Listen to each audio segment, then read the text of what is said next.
A military train moving through the dusty deserts of Quetta is suddenly torn apart by a massive Fedayeen attack. The aftermath leaves between 20 and 25 people dead, with another 100 injured. The casualties are overwhelmingly Pakistani military personnel. The group claiming responsibility for the strike is the Balochistan Liberation Army. They have fought a decades-long violent insurgency to carve an independent nation out of Pakistani territory. A direct suicide attack on a moving military train is a massive escalation. It is the kind of aggressive tactical strike that forces the global media to suddenly pay attention to what was once a remote, regional conflict. The reason the international press cares about this specific desert region is buried underground.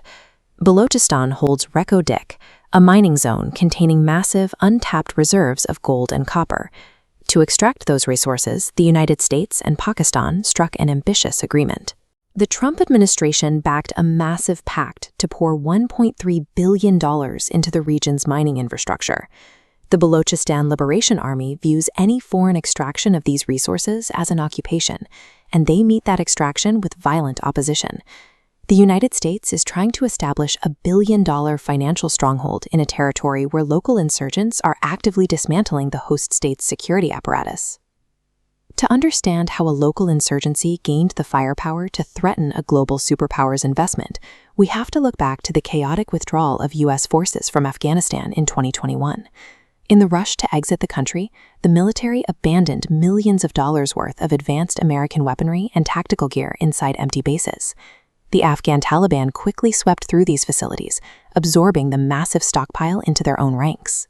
From there, a portion of the arsenal leaked across the border into the hands of the Tehrik-e-Taliban Pakistan, a militant network operating as a critical black market middleman. The policy, designed to cleanly end American military involvement entirely, funded a new, highly advanced black market arsenal for regional militants. Through deep collusion, the Tehrik-e-Taliban Pakistan began funneling these American M4s, optics, and night vision gear directly to the Balochistan Liberation Army. Equipped with modern communications and assault rifles, the BLA evolved from a peripheral local nuisance into a highly capable, heavily armed military threat. This chart tracks the volume of insurgent attacks in Balochistan. Starting in 2023, there is a sharp, sudden spike in frequency. By July 2025, that number reached 150 attacks in a single month, and the trajectory continues climbing aggressively into 2026. The exact weapons the United States left behind to exit a war are now being weaponized to destroy America's master plan in South Asia. Pakistani officials frequently downplay the scale of these attacks in their public statements. Admitting the true scope of the violence risks triggering domestic panic and scaring off the remaining U.S. investors. But on the ground, the impossible logistical burden is bleeding the country's finite military forces dry. This map shows the three distinct fronts they are fighting simultaneously. The military is forced to maintain heavy defenses on the eastern border with India, conduct bombing raids along the western Afghan border, and fight a massive, well-armed insurgency internally in Balochistan. Stretching a military across three expanding pressure points pushes the state's security apparatus dangerously close to a breaking point, destabilizing the entire region.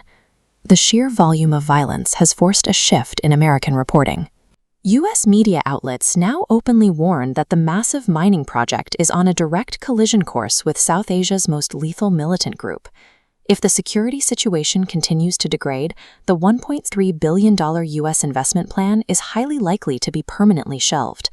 This level of internal chaos leaves Pakistan deeply vulnerable, creating a massive strategic opening for rival nations, particularly India, to exploit their neighbors' overstretched military. In the brutal math of geopolitics, the weapons a superpower abandons in its past will inevitably hunt down its ambitions for the future.